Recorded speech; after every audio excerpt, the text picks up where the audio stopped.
Today, we become legends.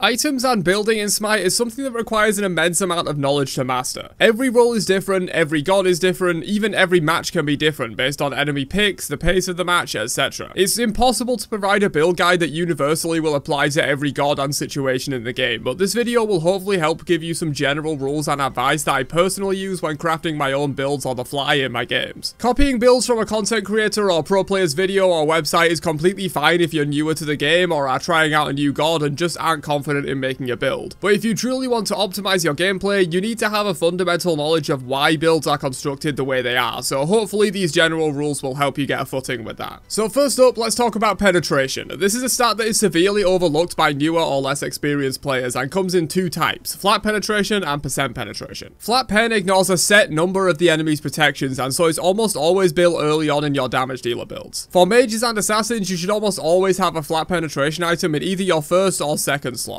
Take this as an example. An Apollo at level 10 has 39 physical protections. Let's round that up to 40 for simplicity. That many protections is reducing the damage he takes from you by roughly 30%, but if you rush an item like Spear of Desolation that has 15 flat penetration, that reduction goes down to 20%, so in addition to the other useful stats on these items like cooldown and power, maybe a useful passive effect, you're also just getting a straight up 10% damage increase in the early game against squishy targets. This is far more effective than trying to build loads of power in the early game because the penetration increases all of your damage, including base damage from abilities and basic attacks, which is a large portion of your total damage in the early game. The other type of penetration perfectly contrasts this, as percent penetration, you guessed it, ignores a percentage of the enemy's total protections. This is naturally the way to counter tanks stacking lots of protections, as ignoring 20% of 300 is far better than ignoring 20% of 60. This also means percent penetration should almost always be built much later in your build, usually in slot 4, 5 or 6 for mages and assassins. We'll get into hunters in a second. Since your enemies will be building more protections the later the game goes, as well as base protection scaling up over the levels, percent pen should always be built later. In terms of hunters, they do operate a little differently as they are built for the late game and built as tank shredders, more so than mages and assassins, which are built more for nuking squishies. Hunters will generally not value flat penetration early on as much, since they are fighting less but will often get their percent penetration online earlier in the build to deal with tanks, usually in second, third or fourth slot. Okay, moving on though, let's talk about cooldown reduction. So in general, on any ability based god, you should be looking to hit or at least get near the cap of 40% cooldown reduction. It's fairly easy to come by and you can get an extra 10 to 15% on your spirit totem jungle buff if needed, but with how easy it is to do without sacrificing much in your build, you should almost always be hitting that cap on any god that's not an auto attacker like most hunters, some assassins like Kali, Bakasura, etc, and the magical ADCs and some warriors like Bellona or Erlangshen. If you're mostly reliant on abilities, which probably 70 to 80% of the god roster are, you should be looking to craft your build around hitting the CDR cap of 40% every game. It's simply invaluable to have those cooldowns up as much as possible, not only for your damage, but for more CC output on tanks, more safety from movement skills on damage dealers, more utility through healing or shields, whatever really. Try not to sacrifice cooldown in your build where possible, it's very easy to come by. Moving on to protections, this is one that is inherently a counter building stat, and you need to be getting the appropriate kind of defense for what is threatening you the most in the current match, which means the build can change from game to game. A good general rule, especially for solo lane tanks, but even for supports too, is that physical defense is usually prioritized over magical defense. This is due to by far the most popular team composition being one of each class, which leads to 3 physicals and 2 magicals, with one of those magicals being a support that deals very little damage. This combined with the fact that towers, minions, jungle camps and objectives deal mostly physical damage as well, means that prioritizing mostly physical defense in your tank builds will usually outperform prioritizing magical defense. For solo lane specifically, you can very often get away with building just one magical defense item or 2 or 3 mixed defense items and have enough magical protections to survive a kit dump from the mage. If you can survive their kit dump, they're a sitting duck and won't threaten you again until their abilities come back up, which gives you a window to kill them, CC them, run away, whatever really. Physical defense will protect you against the hunter, which is your most feared enemy as the tank due to their high percent penetration, consistent DPS with no cooldown through basic attacks, and often anti-tank effects like kin size. But physical defense will also protect you against the jungler, solo laner, and map PvE, so having more physical than magical is the way to go in most games. Of course, as I mentioned, protections are inherently reactive and you need to be counter building with them. So if the enemy team has a magical ADC or magical jungler in addition to their mage mid, you'll definitely want to prioritize more magical defense. But against by far the most common team comp of one of every class, prioritizing way more physical defense than magical as a solo laner and even as the support is the way to go. Supports will generally also want to be building aura items which provide benefits to nearby allies like increased protections from Sov, Heart Ward, Thebes or Prophetic, or attack speed from Shoguns or anti-crit from Spectral Armor, etc. While solo laners generally won't build these items because they're going to be diving the enemy backline and won't be near their own team anywhere near as much as the support will. Solo laners will generally prioritize more selfish and aggressive tank items that help increase their damage output like Stone of Binding, Glad Shield, Bluestone, Axe, Archdruid's Fury, etc. So I've talked a lot about defense being inherently reactive and counter building focus. Let's talk about counter building in general now. So first up, you should always be thinking about counter building in every game no matter what, though it is far more important for some roles than it is for others. It's hard to precisely explain because it's different every match, but some stuff you have to think about in terms of counter building are anti-heal. This is the most obvious one, but of course you need to be building items with healing reduction against teams that have a team healer or even just strong self-sustain or lifesteal from like an Anubis or a Hades. Anti-shield is a fairly new addition, but there are several items you can build for this. It's far less common and less important than anti-healing, but it is good against some picks with really strong shielding like Nike that you might want to pick this up against. Percent pen and tank shred effects. So with this one, you do always want to have at least some percent pen in your build as a damage dealer. The enemy team will always have a tank that you need to deal with, but where the counter building aspect comes in is how much of this stuff you need. In a normal game with 2 tanks on the enemy team, you're going to want to be close or at the percent pen cap of 40 as a damage dealer, potentially with extra tank shred effects like Soul Reaver, Heartseeker or Kin Size respectively. In that way, percent pen isn't as counter buildy as you'd think, since you can get close to the cap without sacrificing too much in your build, similar to CDR. For hunters specifically, they have 2 different build paths for auto attack hunters with crit chance versus kin size and penetration, and that is a little counter buildy in itself, as you'll want to crit if you're not really worried about tanks on the enemy team, and kin size and high pen if you are worried about tanks on the enemy team. For mages and assassins though, you should generally be close to this cap anyway, but you might want to invest a little more to get full 40% pen and extra stuff like Soul Reaver or Heartseeker if tanks are giving you a particular problem in that game. But with a normal team comp where there's 2 tanks, you probably want most of this stuff anyway, so it's really not that counter building. Anti-auto attack items also exist for counter building purposes like Big Guardian Mail, Witchblade Dagger, Spectral Armor and Thorns.